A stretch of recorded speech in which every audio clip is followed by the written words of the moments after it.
Graça e paz, meus amados e participantes daqui do canal. Graças a Deus estamos aqui em mais uma quarta-feira para aprendermos mais de Deus e de sua palavra. Apesar de distantes, como você deve saber, estamos estudando o livro de Tiago, que é um livro muito rico em praticidade. Inclusive, se você tem gostado, curte o vídeo, compartilha se inscreve no canal, compartilha o vídeo, para que mais pessoas possam ser alcançadas por essa ferramenta que Deus nos deu. Além disso, vai ter um card aqui em cima, que levando para os outros estudos, porque a gente está estudando há algumas semanas essa carta. E se você não assistiu eles, corre lá que eu garanto que vai ser muito esclarecedor. Você vai entender melhor o contexto da carta e ainda vai aprender a viver de forma mais prática o verdadeiro evangelho, beleza? Vamos lá. O estudo de hoje é em Tiago, capítulo 5, do versículo 1 ao 6. Vamos ler. Diz o seguinte: ouçam agora, vocês ricos, chorem e lamentem-se, tendo em vista a miséria que lhes sobrevirá. A riqueza de vocês apodreceu, e as traças corroeram as suas roupas. O ouro e a prata de vocês enferrujaram, e a ferrugem deles testemunhará contra vocês, e como fogo lhes devorará a carne. Vocês acumularam bens nesses últimos dias. Vejam o salário dos trabalhadores que ceifaram seus campos, e que por vocês foi retido com fraude, está clamando contra vocês. O lamento dos ceifeiros chegou aos ouvidos do Senhor dos Exércitos. Vocês viveram luxuosamente na terra, desfrutando prazeres e fartaram-se de comida em dias de abate. Vocês têm condenado e matado o justo, sem que ele lhes ofereça resistência. Amém? Vamos lá. Esse capítulo de hoje, de Tiago, introduz uma nova seção na carta. É tanto que você consegue perceber, no início do capítulo, Tiago falando: ouçam agora vocês, ricos. No estudo passado, Tiago estava se dirigindo a comerciantes presunçosos. No de hoje, o grupo-alvo é diferente. É o grupo de ricos opressores. Mas, apesar de estar se dirigindo a um grupo diferente, esse texto ele ainda está dentro de um bloco da carta de Tiago. Desde o capítulo 4, Tiago tem condenado o mundanismo que tem acontecido dentro das igrejas. O mundanismo que é expresso por guerras, contendas, pela arrogância, pela soberba, por achar que controla o futuro. E, neste capítulo de hoje, contra a opressão aos pobres. No estudo de hoje, Tiago recrimina os ricos opressores que estavam acumulando riquezas em cima do não pagamento ou do mau pagamento do salário dos seus trabalhadores. E a primeira pergunta que a gente deve fazer a esse texto é: quem são esses ricos que Tiago está se dirigindo? São ricos cristãos ou são ricos ímpios? Eu poderia afirmar que Tiago aqui está se referindo a ricos cristãos. Afinal, a carta de Tiago ela foi escrita para uma igreja. Logo, supõe-se que seriam cristãos que iriam ler, seriam pessoas salvas. Não seria muita viagem afirmar isso, porque na igreja primitiva, muita gente que era rico se converteu ao evangelho, seja gentio, seja judeu. Com a expansão da igreja primitiva, foi alcançado todo tipo de gente, inclusive os ricos. No entanto, se a gente considerar que Tiago está falando para cristãos, Tiago estaria condenando esses cristãos ricos por causa da opressão aos seus empregados. Tiago estaria garantindo, no versículo 1, uma miséria eterna, uma miséria para esses cristãos. Por isso, não parece ser a interpretação mais plausível para esse texto. Afinal, a gente não vê em momento nenhum Tiago chamando esses ricos ao arrependimento. Muito pelo contrário, Tiago garante uma condenação severa para eles. E isso me faz crer que Tiago está se dirigindo a ricos incrédulos, que oprimiam pobres cristãos. No entanto, apesar de Tiago estar se dirigindo para ricos não cristãos, esse texto possui princípios eternos, que são de grande valor para nós que somos cristãos. Para ímpios, esse texto soa como uma sentença, mas para nós que somos cristãos, esse texto deve soar como um alerta. E dessa forma vamos olhar para esse texto, entendendo o objetivo de Tiago e aplicando em nossas vidas. Amém? Vamos lá. O versículo 1 diz o seguinte: ouçam agora vocês ricos. Tiago começa o capítulo chamando a atenção dos ricos. Por isso ele usa a interjeição ouçam agora. Ele queria total atenção desses ricos. E por que ele queria tanta atenção desses ricos ímpios? Tiago queria e conseguiu aplicar uma sentença, uma condenação sobre a vida deles. E que sentença é essa? Ainda a continuação do versículo 1. Chorem e lamentem-se, tendo em vista a desgraça que lhes sobrevirá. Essa expressão chorem e lamentem-se dá a ideia de chorar soluçando, de berrar, tipo uma criança que está chorando sem parar. Então, o Tiago está dizendo para esses ímpios, é basicamente o seguinte: e aí, macho, você, preste atenção, você que é rico, está oprimindo os outros, chore. Pode chorar, soluçar de chorar, porque vai vir uma miséria profunda sobre você, virá um fim doloroso. E essa miséria que Tiago está se referindo não é sobre os ricos perderem as suas riquezas, não. Tiago está se referindo a uma condenação eterna. Tiago está se referindo ao juízo de Deus que virá sobre eles. Por isso, eles deveriam chorar e lamentar-se, pois, apesar de todas as suas riquezas terrenas, o fim deles é miséria. O fim deles será a ira de Deus derramada sobre eles. E após Tiago chamar a atenção e sentenciá-los à miséria, Tiago descreve o que é essa miséria. Versículo 2. A riqueza de vocês apodreceu, e as traças corroeram as suas roupas. Início do versículo 3. O ouro e a prata de vocês enferrujaram. Entendam, nesse período aqui, uma sociedade agrária, alguém era avaliado como rico, comparando a quantidade de grãos que eles possuíam, a quantidade de roupas e a quantidade de ouro e prata que eles possuíam. Logo, Tiago está dizendo aqui é basicamente o seguinte: o que eles acumularam com tanto cuidado, gastaram toda a sua vida acumulando, estão sendo destruídas. Essas riquezas, meus amados, do ponto de vista da eternidade e do ponto de vista divino, estão apodrecidas, corroídas e enferrujadas. Os grãos que eles armazenaram nos armazéns estavam ficando podres. As roupas que eles deixaram lá no guarda-roupa estavam sendo corroídas por bicho. E o ouro e a prata dos cofres estavam enferrujando, estavam perdendo valor. Do ponto de vista divino, essas riquezas não têm valor nenhum. Provérbios 11:4 diz que as riquezas de nada têm proveito no dia da ira. Não temos nada que possamos dar a Deus para que possamos ser salvos da sua ira. Nada, meus irmãos. Nada nessa terra podemos dar a Deus. E daí a gente continua no versículo 3, que diz o seguinte: e a ferrugem deles testemunhará contra vocês, e como fogo lhes devorará a carne. Vocês acumularam bens nesses últimos dias. Outro aspecto dessa miséria é que as próprias riquezas se virarão contra eles no dia do juízo. Tiago personifica a ferrugem do ouro e da prata, apresentando eles como testemunha de acusação contra esses ricos ímpios. E a acusação irrefutável é que esses ricos deixaram guardados ouro e prata em cofres, enquanto os pobres, empregados desses ricos, eram mal pagos e oprimidos. Esse dinheiro ficava lá, se enchendo de poeira, enquanto os ricos agiam com impiedade e apatia contra os pobres. E além de testemunha, a ferrugem também servirá como carrasco desses ricos. Não há defesa para esses ricos opressores. O fim deles é certo. O fim deles é a morte. E a sentença final, o argumento final que essa ferrugem levanta, é o do final do versículo 3. Vocês acumularam bens nesses últimos dias. Ao invés de serem um bom mordomo de Deus sobre suas finanças, usaram suas riquezas, ao invés de usarem as suas riquezas para glorificar a Deus, eles acumularam. Ao invés de ajudar ao próximo, ajudar a sua igreja local, o que eles faziam era acumular bens para si mesmo, de forma desnecessária, soberba e impiedosa. E ao acumular todas essas coisas, eles estavam acumulando juízo de Deus sobre eles.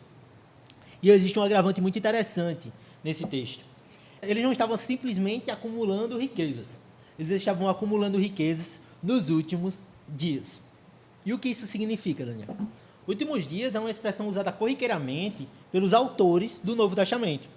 Eles usavam essa expressão para se referir ao período que separa os dois grandes eventos da humanidade, da história da humanidade, que é a morte e a ressurreição do nosso Senhor Jesus Cristo e a segunda vinda gloriosa de Jesus. Portanto, tudo que está dentro desse período deve estar alinhado com a história da redenção. tudo dentro desse período deve estar apontando e glorificando o nome de Jesus. E esse é o agravante desse texto. Os ricos estavam vivendo totalmente oposto a isso. Eles estavam gastando suas vidas, acumulando riquezas para si. Ao invés de olharem para Cristo, eles estavam confiando em suas riquezas. Eles estavam depositando a sua confiança, seu futuro, em suas riquezas, em ouro, em prata, em poderes terrenos. Dessa forma, estavam rejeitando a obra salvadora de Jesus. E uma pergunta que devemos se fazer é: por que os ricos acumulam tanto? Porque apesar de terem tantas riquezas, eles querem mais e mais riquezas. Eles fazem isso pois é da riqueza que eles extraem o valor.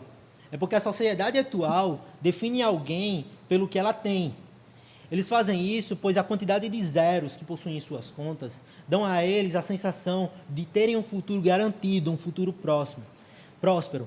E isso é totalmente contrário ao Evangelho.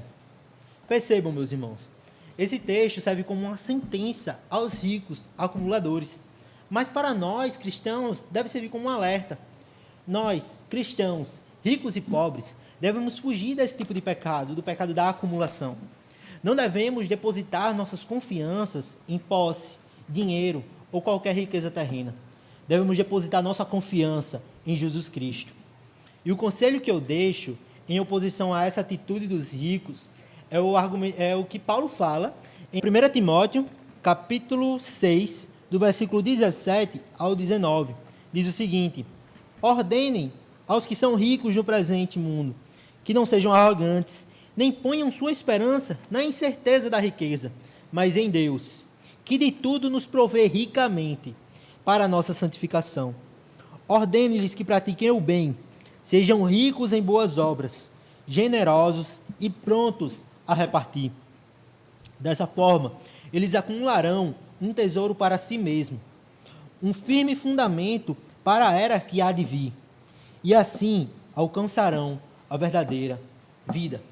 Paulo deixa muito claro que ter riquezas não é problema, mas tudo que temos deve servir a Deus, tudo que temos deve ser utilizado para praticar o bem. Paulo diz para não colocarmos nossa esperança no dinheiro, mas em Deus, que é dono de tudo.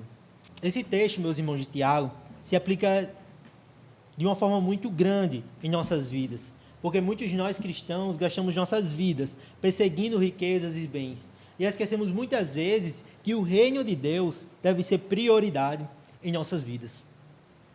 E daí a gente vai para o versículo 4 de Tiago. Vejam, o salário dos trabalhadores que ceifaram os seus campos, e que vocês retiveram com fraude, está clamando contra vocês. O lamento dos ceifeiros chegou ao ouvido do Senhor dos Exércitos. Tiago agora passa a apontar os pecados que esses ricos cometiam contra os outros. Era muito comum naquela época trabalhar na terra dos ricos, assim como é hoje. Eles davam duro desde preparar a terra até a colheita dos grãos. E acabando a colheita, esses trabalhadores eles eram dispensados. Eles deveriam receber diariamente o seu salário. Existe toda uma regulamentação no Antigo Testamento sobre isso. E um dos pecados desses ricos era reter o salário dos seus trabalhadores. Ao fim da colheita, os ricos eles estavam mais ricos e os trabalhadores estavam perecendo de fome. E eles estavam perecendo de fome não por causa de preguiça ou por quererem viver dependente do Estado, não. Eles davam duro para receber o seu salário. Mas os ricos, de forma fraudulenta, retiam o salário deles, apenas para acumular mais riquezas. E esse salário retido estava clamando contra esses ricos opressores. E é isso que fala o final do versículo 5, do versículo 4. O lamento dos ceifeiros chegou ao ouvido do Senhor dos Exércitos. O lamento dos ceifeiros se refere à oração daqueles trabalhadores crentes que estavam sendo oprimidos e clamavam a Deus por justiça. E o grande problema dos ricos opressores é acharem que podem fazer de tudo e que podem fazer e fraudar qualquer coisa, unicamente por terem riqueza. A gente vê isso aqui no Brasil. Muitos políticos ricos, mas acumulam cada vez mais riquezas de forma ilícita por acharem que para sempre estarão ilesos. Mas o aviso que Tiago dá é que o clamor desses trabalhadores injustiçados chegou ao ouvido do Senhor dos Exércitos. Tiago usa a expressão Senhor dos Exércitos, se referindo que cristãos injustiçados não precisam lutar contra patrões mal pagadores. Eles devem, sim, buscar seus direitos, no entanto, eles não devem buscar fazer justiça com suas próprias mãos. A guerra, na ótica cristã, não é entre o burguês e o proletariado. A guerra é entre o Senhor dos Exércitos e os empregadores impiedosos e fraudulentos no pagamento dos salários. Deus fará justiça contra eles. O egoísmo e materialismo do rico levará eles para uma profunda miséria que o Senhor dos Exércitos tem reservado. Portanto, ricos, cristãos ou não, devem ter cuidado no tratamento que dão aos seus trabalhadores, pois o Senhor dos Exércitos está vendo tudo. E Tiago continua no versículo 5, dizendo o seguinte: vocês viveram luxuosamente na terra, desfrutando prazeres, e fartaram-se de comida em dia de abate. Entendam, não é pecado aproveitar a prosperidade que Deus nos dá. O pecado é ser insensível com os pobres. É gastar todo o seu dinheiro em luxo e prazeres, buscando satisfazer todos os seus desejos, em detrimento da multidão que está por aí afora. Tiago aqui descreve claramente a sociedade consumista do nosso tempo. E, infelizmente, muitos de nós cristãos somos assim. Entendam, não é papel do Estado ser generoso por nós. Não, distribuir o nosso dinheiro para os pobres, esse não é o papel do Estado. Esse papel é nosso. Devemos ser generosos, glorificando a Deus com as nossas finanças. Amém? E por fim, versículo 6. Vocês têm condenado e matado o justo, sem que ele lhe ofereça resistência. E o último pecado que Tiago condena é que esses ricos estavam condenando e matando o justo. Augusto Nicodemos argumenta que condenado e matado aqui se refere a processos legais contra os ricos que esses trabalhadores levantavam, mas esses ricos eles acabavam deturpando, corrompendo até a própria justiça. E dessa forma ganhava causas contra os trabalhadores. E o justo, se referindo a cristãos pobres que estavam sendo injustiçados, eles não ofereciam resistência. Ao olhar para Cristo, eles sabiam que apesar de qualquer condenação humana, o que lhes aguarda é glorioso. Por isso, eles não faziam parte de nenhum grupo de resistência. Eles sabiam que nesse mundo não há nada que se compare com a glória que será revelada em Cristo Jesus. Amém? Esse texto, meus irmãos, serve como um grande alerta para nós cristãos, um chamado para depositar a nossa confiança em Jesus, pois, confiando nele, ainda que não tenhamos nada, viveremos eternamente com ele.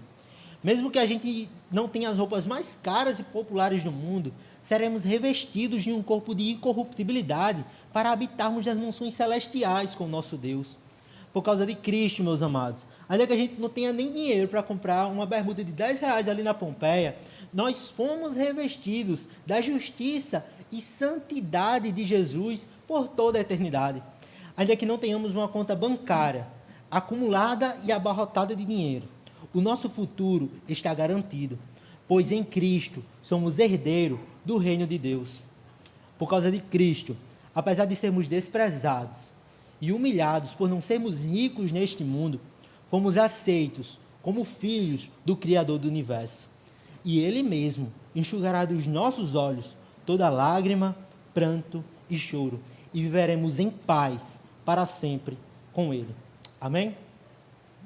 Amém, meus amados, vamos orar. Soberano Deus e eterno Pai, graças te damos, Senhor, por tudo, pelo teu amor, pela tua graça, Pai. Muito obrigado, Senhor, por ser um Deus provedor, Senhor, por estar sempre satisfazendo, Senhor, as nossas necessidades, Pai. Muito obrigado, Senhor, pelas dificuldades que assolam as nossas vidas, Pai, porque isso tem moldado a nossa vida para um caráter aprovado, nos tem moldado, Senhor, para sermos mais maduros, Pai. Pai, nos ensina, Senhor, cada vez mais, Senhor, a depositar nossa confiança em Ti, Senhor, porque nós somos pecadores, Senhor, e temos a mania de querer depositar confiança em coisas visíveis e coisas palpáveis. Mas, Pai, tem misericórdia de nós e nos ajuda, Senhor, a depositarmos toda a nossa confiança em Ti e glorificarmos o Teu nome, Senhor, sendo exemplo aqui, Pai. Desperta em nós, Senhor, generosidade, Senhor, seja com nossos irmãos, seja com a nossa igreja, Senhor, seja com o necessitado, Pai. Cuida de nós, Senhor, por toda a eternidade, Senhor, e desperta cada vez mais em nós, Senhor, essa esperança de habitarmos para sempre contigo, Pai. E é essa, Senhor, a nossa oração, Senhor, em nome de Jesus. Amém. É isso, meus amados. Curte o vídeo, como eu já falei, se inscreve no canal. Quarta-feira a gente continua esse estudo maravilhoso. Amém? Valeu!